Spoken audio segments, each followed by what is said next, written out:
జయశంకర్ భూపాలపల్లి జిల్లా వందపడకల ప్రధాన ఆసుపత్రిలో సిటీ స్కాన్ యంత్రం ఏర్పాటు ఇక జిల్లా ప్రజల ఆకాంక్ష అని భూపాలపల్లి జిల్లా శాసనసభ్యులు గండ్ర సత్యనారాయణరావు అన్నారు.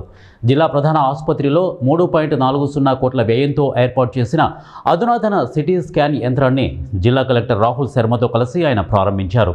ఈ సందర్భంగా ఎమ్మెల్యే మాట్లాడుతూ మన జిల్లాతో పాటు పొరుగున ఉన్న సిరంచాతం నుండి కూడా ప్రజలు వైద్య సేవల కోసం ఇక్కడికి వస్తున్నారని, ఏదైనా ప్రమాదం జరిగితే ప్రజలు వైద్య సేవలకు సుదూర ప్రాంతాలకు సిటీ స్కాన్ సేవలకు వెళ్లాల్సి వచ్చేదని తెలిపారు. ఇప్పటి వరకు సిటీ స్కాన్ పరీక్షల కోసం ప్రజలు వరంగల్, హైదరాబాద్కు వెళ్లాల్సి వచ్చేదని, ఇప్పుడు ఆ అవసరం పూర్తిగా తీరిందని అన్నారు. ఇక జిల్లా ఆసుపత్రిలోనే కార్పొరేట్ స్థాయి వైద్య సేవలు అందుబాటులోకి తీసుకువచ్చామని చెప్పారు. ఆసుపత్రిలో ఇప్పటికే వెంటిలేటర్లు, సిటీ స్కాన్ యంత్రము ఏర్పాటు చేస్తామని, త్వరలో ఎంఆర్ఐ యంత్రం ఏర్పాటుకు చర్యలు తీసుకుంటామని తెలిపారు. ఆసుపత్రికి 203 పోస్టులు మంజూరు చేయించామని, అవసరమైన వైద్య సిబ్బంది ఇక నియామకానికి కూడా కృషి చేస్తున్నామన్నారు. గతంలో నెలకు 50 నుండి 100 వరకు మాత్రమే ప్రసవాలు జరిగేవని, నేడు అవి 800 వరకు పెరిగాయని తెలిపారు. అన్ని విభాగాల్లో ప్రత్యేక వైద్య నిపుణులు అందుబాటులో ఉన్నారని, ఇంకా అవసరమైన వైద్యుల నియామకానికి ప్రభుత్వం చర్యలు తీసుకుంటుందని వారు తెలియజేశారు. ఈ సందర్భంగా జిల్లా కలెక్టర్ రాహుల్ శర్మ మాట్లాడుతూ ఈసీఐఎల్ ఇక సిఎస్ఆర్ నిధులతో సిమెన్స్ సంస్థ ద్వారా అత్యాధునిక సిటీ స్కాన్ యంత్రాన్ని ఏర్పాటు చేసినట్లు తెలిపారు. ఇకపై ప్రజలు స్కానింగ్ సేవల కోసం ప్రైవేటు ఆసుపత్రులకు వెళ్లాల్సిన అవసరం లేకుండా జిల్లా ఆసుపత్రిలోనే నాణ్యమైన సేవలు పొందవచ్చని అన్నారు. ఈ కార్యక్రమంలో స్థానిక సంస్థల అదనపు కలెక్టర్ విజయలక్ష్మి, ఆసుపత్రి సూపరింటెండెంట్ డాక్టర్ రాజేంద్ర ప్రసాద్, వైద్య ఆరోగ్య శాఖ అధికారులు, ఆసుపత్రి సిబ్బంది తదితరులు పాల్గొన్నారు. నిధుల ద్వారా ఈసీఐఎల్ కంపెనీ సిఎస్ఆర్ ద్వారా మనకు హ్యాండ్ ఓవర్ చేసి ఈరోజు మనం ఎమ్మెల్యే గారి ద్వారా మనం ఇనాగ్రేట్ చేసాం. సో సిటీ స్కాన్ యాక్చువల్లీ మన జిల్లా భూపాలపల్లి జిల్లాలో చాలా అవసరం ఉంది.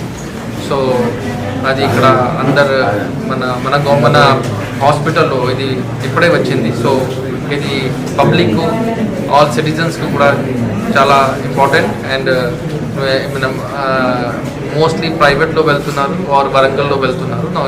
ఇక్కడ గవర్నమెంట్ హాస్పిటల్లో కూడా మనం ఫెసిలిటీ ప్రొవైడ్ చేస్తున్నాం. సో ఇక్కడ కూడా రావచ్చు, ఇక్కడ అన్ని ఫెసిలిటీస్ ప్రొవైడ్ చేస్తున్నాం. సో అది అందరికీ నేను హాస్పిటల్ స్టాఫ్కి అందరికీ జస్ట్ రిక్వెస్ట్ చేస్తున్నాను దట్ ఈ ఫెసిలిటీస్కు కూడా మనం ఇది అడ్వాన్స్ మెషిన్. సో మనం ఇది ఎవరైనా మనం ఇప్పుడే రిక్రూట్మెంట్ కూడా చేస్తాం ఫర్ మెషిన్ కోసం ఉంది. ఈ హాస్పిటల్లో వచ్చి వందలాది మంది అడ్మిట్ అవుతున్నారు. సిటీ స్కానింగ్ లేకపోవడం వల్ల రోగ నిర్ధారణ చేయలేక ఎంజిఎం కానీ ఇతర హాస్పిటల్స్ కూడా ఆ పేషెంట్లను పంపించే పరిస్థితి ఉండే. ఈ రోజు నుంచి సిటీ స్కానింగ్ మిషన్ ద్వారా ఏదైతే రోగ నిర్ధారణ చేసి తగు ట్రీట్మెంట్ చేసుకునే వీలు కల్పించే విధంగా ఈరోజు మరి 3,40,00,000 రూపాయలతో సిఎస్ఆర్ నిధుల నుంచి ఈ హాస్పిటల్లో ప్రొవైడ్ చేయడం జరిగింది. గౌరవ జిల్లా కలెక్టర్ గారికి నేను ఈ జిల్లా ప్రజల తరఫున మనస్ఫూర్తిగా హృదయపూర్వకంగా ధన్యవాదాలు తెలియజేస్తున్నాను. ఎందుకనంటే ఇది మనకు వెంటిలేటర్స్ వచ్చాయి, సిటీ స్కానింగ్ కూడా ఏర్పడ్డది. ఇంకో ఎంఆర్ఐ లేకపోవడం వల్ల జిల్లా ప్రజలు చాలా ఇబ్బంది పడుతున్నారు. ఈ ప్రభుత్వం వచ్చిన తర్వాత గౌరవ ముఖ్యమంత్రి రేవంత్ రెడ్డి గారి నాయకత్వంలో 203 పోస్టులను తీసుకొచ్చి ఇక్కడ అన్ని రకాల టెస్టులు చేసే విధంగా ఎక్విప్మెంట్స్ను కూడా తీసుకొచ్చి ఈ యొక్క వెంటిలేటర్స్ కానీ ఈరోజు సిటీ స్కానింగ్ ఏర్పాటు చేసుకొని, గతంలో మనకు డెలివరీస్ 50-30 అయ్యేది, ఈరోజు 600-800 పెరిగిపోయింది. ఈ యొక్క సర్జరీస్ కూడా అవుతున్నాయి. జనరల్ ఫిజిషియన్స్, సర్జన్స్, డాక్టర్లు కూడా మంచి ఇంట్రెస్ట్గా పనిచేస్తున్నారు.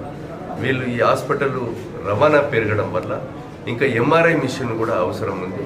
నేను గౌరవ కలెక్టర్ గారికి కోరుతున్నాను, మనం ఏదైనా సిఎస్ఆర్ నిధుల నుంచి కానీ, మరి సింగరేణి ద్వారా కానీ, ఇంకా హెచ్డిఎఫ్సి ద్వారా కానీ